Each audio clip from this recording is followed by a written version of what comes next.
நேரமில்லை. Hello brother, hello sister, ரொம்ப பிஸியா இருக்கிய ஒன்னதான் மிஸ்டர். முக்கியமான விஷயம் உங்க மனசுல விதைக்கணும். அதுக்கு நீங்க கொஞ்சம் நேரத்தை ஒதுக்கணும்.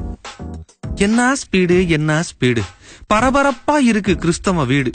வேத வாசிப்பு வேண்டுதல் கூட ஸ்பீடு. இது ரொம்ப பேடு பேடு. எழுந்த உடனே பல்ல விளக்கணும், காப்பிய கலக்கணும், முகத்தை அலம்பணும், சீக்கிரமா கிளம்பணும், பேப்பரை படிக்கணும், பஸ்ஸ பிடிக்கணும், பிஸியா இருப்பது போல நாளெல்லாம் நடிக்கணும். பள்ளிக்கூடம், ஆபீஸ், கல்லூரி, கடைவீதி, இதுலயே போயாச்சு ஜீவியத்தில் ஒரு பாதி. இருப்பதோ கொஞ்ச நேரம் மிச்ச மீதி, அதையும் பறிச்சுக்குது டிவியில தலைப்பு சேதி. வாரத்துல ஒரு நாள் லீவு கிடைக்குது, அதுலயும் என்ஜாய் பண்ணத்தான் மனசு துடிக்குது. வெட்டியா பேசுற, ஊரை நல்லா சுத்துற, வேலை இல்லாத பயல்களோட தெருவுல போய் நிக்கிற, மணிக்கணக்கா விளையாடி வேக்குற, இல்லனா முழுக்க முழுக்க டிவிய பாக்குற, பொழுதுபோக ஃப்ரெண்ட்ஸ போன் பண்ணி சேர்க்கிற, இல்லனா சும்மா உட்காந்து சோஃபாவை தேய்க்கிற. சோசியல் மீடியாவுக்கு நேரம் இருக்கு, சொந்த பந்தத்துக்கு நேரம் இருக்கு, இன்டர்நெட்டுக்கு நேரம் இருக்கு, அடுத்தவன் விஷயத்துல இன்டர்ஃபியர் பண்ண நேரம் இருக்கு, திங்க நேரம் இருக்கு, ரெசார்ட்ல போய் தங்க நேரம் இருக்கு, ஜிம்முக்கு நேரம் இருக்கு, ஜம்முன்னு ட்ரெஸ் பண்ண நேரம் இருக்கு, பாட்டி கிட்ட கதை கேட்க நேரம் இருக்கு, பாட்டி வச்சு மெதக்க நேரம் இருக்கு, பசங்க டியூஷனுக்கு நேரம் இருக்கு, பொண்ணுங்க ஃபேஷனுக்கு நேரம் இருக்கு, வீட்டம்மா ரேஷனுக்கு நேரம் இருக்கு, ஐயா ரயில்வே ஸ்டேஷனுக்கு கூட நேரம் இருக்கு, பிக்கப்புக்கு நேரம் இருக்கு, பீஸா தின்ன நேரம் இருக்கு, டிராப்புக்கு நேரம் இருக்கு, டிராமா பார்க்க நேரம் இருக்கு, சமையலுக்கு நேரம் இருக்கு, சீரியலுக்கு நேரம் இருக்கு, செல்போனுக்கு நேரம் இருக்கு, சும்மா பேச நேரம் இருக்கு, பாக்கு போட நேரம் இருக்கு, பார்க்ல உட்கார நேரம் இருக்கு, 4 பேரை சேர்த்து வச்சு நாட்டு நடப்ப பேச நேரம் இருக்குயா. வாலிபர் ரொமான்ஸுக்கு நேரம் இருக்கு, ரிலாக்ஸுக்கு நேரம் இருக்கு, ரோமியா மாதிரி ட்ரெஸ் பண்ணிக்கிட்டு ரோட்ல சுத்த நேரம் இருக்கு, கல்யாணத்துக்கு நேரம் இருக்கு, கருமாதிக்கும் நேரம் இருக்கு, எல்லாத்துக்கும் நேரம் இருக்கு, என்னத்துக்கெல்லாமோ நேரம் இருக்கு. ஆனா நேரத்தை படைச்ச ஆண்டவருக்கு கொடுக்க கொஞ்சம் நேரம் இல்லையா உனக்கு? நேரத்துக்கு முன்னாலேயே உன்னை நினைச்சாரு, நேரத்துல சரியா உன்னை படைச்சாரு, உனக்காக தானே ஏன் மரிச்சாரு, சிலுவையில கைய விரிச்சாரு.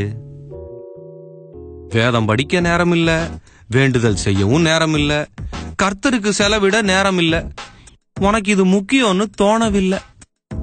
அக்கா, தம்பி, ஐயா, அம்மா, நான் சொல்றத விட்டுறாதீங்க சும்மா.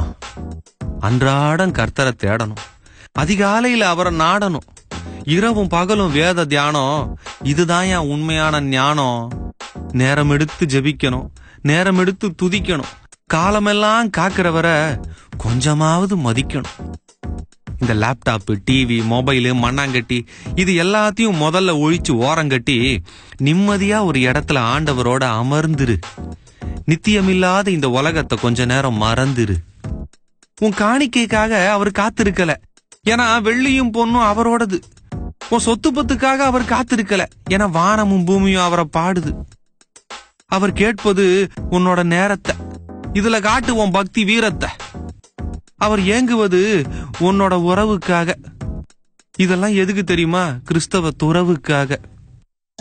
ஏய், என்னவோ ஓடிக்கிட்டே இருக்க, எதையோ தேடிக்கிட்டே இருக்க.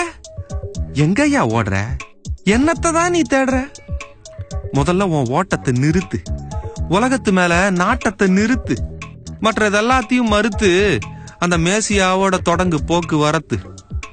நீ கூப்பிட்டா மட்டும் அவர் உடனே வரணும், நீ கேட்டதெல்லாம் வாங்கி தரணும். ஆனா அவர் கூப்பிட்டா உனக்கு வேலை இருக்கு.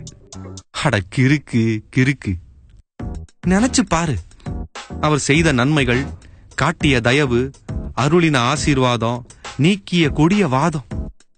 நிந்தைய போக்கி விட்டாரு, சிந்தைய மாற்றி விட்டாரு, உடுத்த உடை போட்டு விட்டாரு, உண்ண உணவு ஊட்டி விட்டாரு, இரவில் உறக்கத்தை அனுப்பி விட்டாரு, காலையில உன்னை எழுப்பி விட்டாரு, மணிக்கணக்கா உன்னை பாத்துக்கிட்டு இருக்காரு. நீ மணிய பாத்துக்கிட்டு இருக்கியா? உன்னை காக்கிறவரை நீ காக்க வைக்காத, கரை சேர்க்கிறவரை நீ ஏக்க வைக்காத. பாரத்தை நீக்கிறாரியா அவரு, உன் நேரத்தை கொடுத்தா என்ன தவறு? பிஸியா இருந்ததெல்லாம் போதும்யா, பரமன உண்மையா தேடியா. ஓடிக்கிட்டே அவரை அறிய முடியாதுயா. அமர்ந்திருந்து அவரே தேவன் என்று அறிஞ்சிக்கையா, அறிஞ்சிக்கையா.